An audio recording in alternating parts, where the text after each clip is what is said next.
আসসালামু আলাইকুম ভিউয়ার্স, আপনারা সবাই কেমন আছেন? চলে আসলাম গরুর হাট। তো এটা হচ্ছে হাই স্কুল মাঠ, যেটা কলেজ মাঠ নামে পরিচিতি। তো গরু কেনার জন্য চলে আসলাম। তো যেহেতু অলরেডি আমার গরু কিনা হয়ে গেছে 1,60,000 টাকা দিয়ে, তো শাকিল ভাইয়ের গরু কিনবে, এই জন্য শাকিল ভাইয়ের সাথে যাওয়া। তো সাথে আমার সাথে আছে টিপু সুলতান।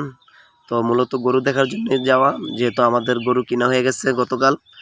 তো গতকালকে আমি ছিলাম না, তো আজকে আমি গরু দেখার উদ্দেশ্যে আসলাম, যেহেতু অনেক বছর ধরে হাটে যাওয়া হয় না তেমন একটা। তো ছোটোবেলায় অনেক গিয়েছি আব্বুর সাথে, বন্ধু বান্ধবের সাথে। তো এখন ওরকম যাওয়া হয় না, তাই ওই ফিল্ডটা নেওয়ার জন্য আজকে গেলাম। তো সামনের সারির গরুগুলো দেখতে পাচ্ছেন, মোটা তাজা অনেক।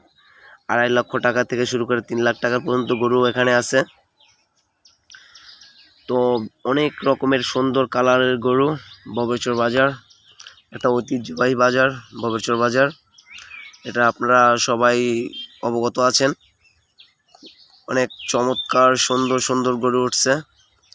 তো ভিতরে যাওয়ার মতো আমার অ্যাবিলিটি নাই, এই জন্য আমি ভিতরে আর প্রবেশ করলাম না, যেহেতু অনেক লোক, জনবল প্রচুর। তো বরাবরই গরুর দাম অনেকটাই বেশি।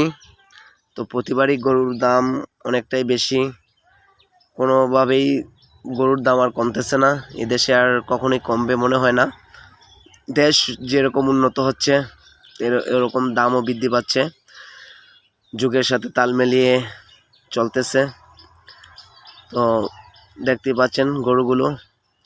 তো কিছুটা ভিতরে ঢোকার চেষ্টা করছিলাম, যে অনেক গরম এবং গরুর ভয়, সব মিলে ভিতরে আর যাইতে পারি নাই।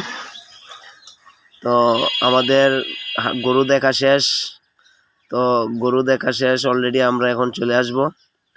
সবাই ভালো থাকবেন। আজকের গরুর হাট নিয়ে আমার এই ভিডিও যদি আপনাদের ভালো লেগে থাকে, সবাই লাইক, শেয়ার, কমেন্ট করবেন।